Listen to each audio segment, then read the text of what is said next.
Nagkaroon ng sakit sa atay ang biyenan. Kusang loob na nag-alay ng bahagi ng kanyang atay ang manugang upang iligtas ang biyenan.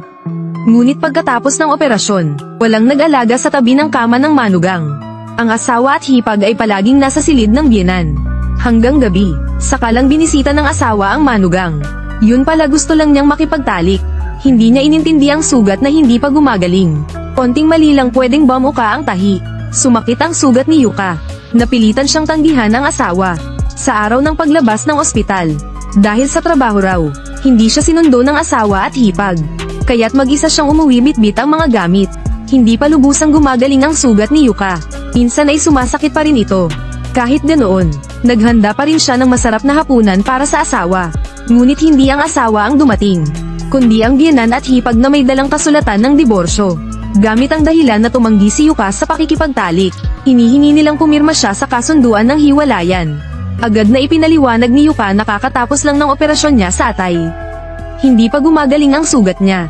Gusto niyang ipaliwanag mismo sa asawa. Ngunit sabi ng biyenan nasa Amerika na raw ang kanyang anak para sa trabaho. Dahil dito, hindi man lang nakita ni Yuka ang asawa. At napilitan siyang pumirma ng diborsyo nang wala sa loob. Matagal na niyang gustong itanong sa asawa, sino ba talaga ang nagpasimula ng diborsyo? Punong-puno ng lungkot si Yuka.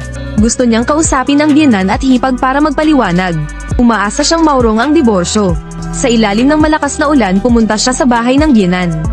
Ngunit mula sa siwang ng pinto narinig niya. Hindi pa niya alam ano. Ginamit lang siya bilang kasangkapan para sa liver transplant. Kasangkapan. Napaka-inosente talaga ng babaeng iyon. Nakita ni Yuka ang isang estrangherang babae na nakaupo sa hapagkainan. Kasunod nito narinig ang iyak ng sanggol. Ang totoo, ang babaeng may karga sa sanggol ang tunay na manugang ng pamilya. Ginamit lang nila si Yuka upang may pag-donate ng atay sa biyenan. Anong ibig sabihin ng kasangkapan? Bakit ka nandito? Ilegal kang pumasok ano? Niloko niyo lang ba talaga ako simula't sapol? Anong panluloko ang sinasabi mo? Sino ka ba? Magandang araw. Ako ang tunay na asawa ni Nakamura. Nanlaki ang mata ni Yuka sa pagkabigla. Hindi niya akalain. Pinagkaisahan siyang lokohin ng asawa biyenan at hipag. Pero gusto pa rin ni Yuka na tanungin si Nakamura ng harapan. Kung totoo nga ba ang lahat ng ito? Ngunit nasa Amerika na si Nakamura ngayon. Kahit ilang beses tawagan ni Yuka hindi siya sinasagot. Isang taon ang nakalipas, nang ang ina ni Yuka ay nagkasakit ng cancer. Sa gitna ng kanyang matinding kalungkutan nakilala niya si Nakamura. Pabilis silang naging magkasintahan. Nang mamatay ang kanyang ina, nangako si Nakamura na aalagaan si Yuka habang buhay. Dahil doon payapang pumanaw ang ina niya. Dahil sa pangakong iyon, naniwala si Yuka na natagpuan na niya ang taong makakasama habang buhay. Ilang sandali pa lang mula nang sila'y ikasal. Na-hospital ang biyenan dahil sa sakit sa atay. Kailangan nito ng liver transplant para mabuhay. Dahil sariwa pa sa kanya ang sakit ng pagkawala ng mahal sa buhay. Kusang loob siyang nag-alok na mag-donate ng atay para sa biyenan. Nagkataon pa na tumugma ang atay ni Yuka sa biyenan. Yun pala planado na ito ng pamilya ni Nakamura. Sa araw ng operasyon ng liver transplant, may isa ring nangganganak sa katabing operating room. Ibinigay ni Yuka ang bahagi ng kanyang atay para iligtas ang biyenan. Ngunit sa huli iniwan lang siya ng walang puso. Mas masakit pa rito, nalaman ni Yuka na siya ay buntis matapos siyang iwan. Nagpasya siyang ipagpatuloy ang pagbubuntis at palakihin ng anak ng mag-isa. Dahil hindi na makabayad ng renta, pinalayas siya ng may-ari ng bahay. Sa pinakamasaklap na yugto ng buhay niya muntik na siyang magpakamatay. Tumayo siya sa tulay at halos tumalon. Ngunit napigilan siya ng iyak ng sanggol. Hindi niya kinayang tumalon. Doon niya nakilala ang taong tumulong sa kanya. Isang nagtitinda ng bulaklak ang kumupkup sa kanila sa flower shop. Taos-pusong nagtrabaho si Yuka bilang pasasalamat. Lumipas ang 5 taon. Unti-unti nang nakabangon si Yuka mula sa madilim na nakaraan. At nagsimula ng panibagong buhay kasama ang kanyang anak. Ngunit isang araw sa kalye, muntik nang masagasaan ang kanyang anak. Ang babaeng bumaba sa sasakyan ay ang asawa ni Nakamura. Hindi inaasahan ni Yuka na magkikita pa silang muli matapos ang 5 taon. Sumunod na bumaba si Nakamura mula sa kotse. Sa harap ng babaeng nag-donate ng atay para sa kanyang ina. Ni hindi man lang nagpasalamat si Nakamura. Mas inalala pa niya kung nasira ang kotse niya. Sa loob ng 5 taon, hindi pa rin nawalan ng pag-asa si Yuka. Gusto pa rin niyang malaman ang katotohanan mula kay Nakamura. Totoo ba ito? Niligawan mo lang ba ako? Dahil lang sa atay ko. Ako ang kusang loob na nag-alok ng atay ko. Sandali, pupunta muna ako para magpatingin. Ang transplant ay voluntaryo mo namang ginawa. Wala akong pinilit sa'yo. Ipinatugtog ni Nakamura ang lumang recording. Ipakita roon na kusang loob ang pagdodonate ni Yuka ng atay. Ibig sabihin, mula sa simula palang lumapit si Nakamura para mailigtas ang kanyang ina. Hindi niya kailanman minahal si Yuka. Nadurad siyang bagong bailang lollipop ng anak sa ilalim ng gulong. Simula sa sandaling iyon, tuluyang pinakawalan ni Yuka ang kanyang pag-asa at nagbago. Sinunog niya ang mga larawang iningatan niya sa loob ng 5 taon. At sa puso niya nanumpang maghayganti sa lahat ng nanakit sa kanya. Kasama ang biyenan at hipag. Hinaplos ni Yuka ang pilat sa kanyang tiyan. Nag-ayos siya at naglagay ng makeup. At dito nagsimula ang kanyang misyon ng paghihiganti. Hinaplos niyang muli ang pilat sa kanyang tiyan.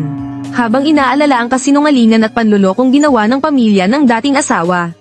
Ngayon nanumpa si Yuka na babawiin ang lahat, pati atay niya. At gagantay siya sa 4 na tao. Ang dating asawa, biyenan, hipag at ang bagong asawa nito. Naglagay ng pulang lipstick si Yuka. Nagsuot ng high heels at nagtungo sa isang bar. Sa bar, isang lalaking may salamin ang magiging kasangkapan niya sa paghihiganti. Ang lalaking iyon pala ay fiancé ng kanyang hipag. Nagkakilala sila ni Yuka sa flower shop, habang bumibili ng bulaklak para sa fiancé. Sinadya ni Yuka na maglagay ng love note sa bouquet. Ang bawat galaw at tingin ni Yuka ay nakakaakit sa lalaki. Doon niya napansin ang love note. Akala ng hipag ito ay galing sa fiancé at para sa kanya. Pero ang lalaki inakala na si Yuka ang nagpapahiwatig ng damdamin. Pag-uwi, ipinagyabang pa ng hipag sa biyenan at dating asawa ang mga bulaklak na ibinigay ng fiancé niya. Pinost pa niya ito sa social media. Habang si Yuka ay tahimik na minamanmanan ang bawat galaw nila. Maingat na pinaplanong kontrolin ni Yuka ang sitwasyon.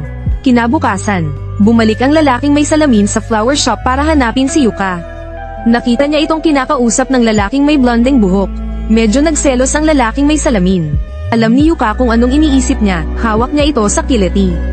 Kinagabihan muli silang nagkita sa bar kung saan sila unang nag-date. Nagsuot si Yuka ng masikip at sexing damit.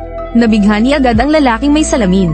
Tumawag ang fiancé niya pero agad niya itong binabaan. Sanay si Yuka sa larong pag-ibig ng mga lalaki. Nalaman niyang mahilig sa insekto ang lalaki. Kaya sinabi niyang hilig din niya iyon. Habang nahuhulog na ang loob nito, biglang nagpakipot si Yuka. Bigla na lang siyang umalis. Sandali lang. Hintay. Pwede pa ba tayong magkita ulit? Kung gusto mo, pwede naman. Umaasa akong makita ka muli. Lubusan nang nahulog ang lalaki. Pagkaalis ni Yuka, saka lang niya sinagot ang tawag ng fiancé. Pasensya na. Bakit ngayon mo lang sinagot? Sorry talaga. Gustong sabihin ng hipag sa fiancé niya na gusto niyang mag-propose ito sa kanya sa party kinabukasan. Kinabukasan ng umaga, nagpunta si Yuka sa gym para mag-ehersisyo. Ang lalaking blonde na nakilala kahapon ay isa palang fitness coach. Nagkunwaring nadapa si Yuka at bumagsak sa bisig ng coach. Madali niyang nahulog ang loob nito. Isa rin pala itong kasangkapan ni Yuka sa paghihiganti. Siya ang kabit ng bagong asawa ni Nakamura, si Ruriko. Nag-text ang coach na gusto niyang bumili ng bagong damit. Agad nagpadala ng pera si Ruriko para sa kanya.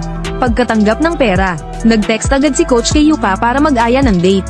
Habang nagpuputol ng mga bulaklak, nag-iisip si Yuka ng susunod niyang hakbang. Samantala sa panig ng hipag at fiancé niya, nag-imbita sila ng maraming kamag-anak at kaibigan para sa party. Plano ng hipag na mag-propose sa kanya ang fiancé sa harap ng lahat. Habang magtatapat na sana ang lalaki, biglang dumaan ang isang babaeng may payong. Na-distract ang lalaki sa itsura nito.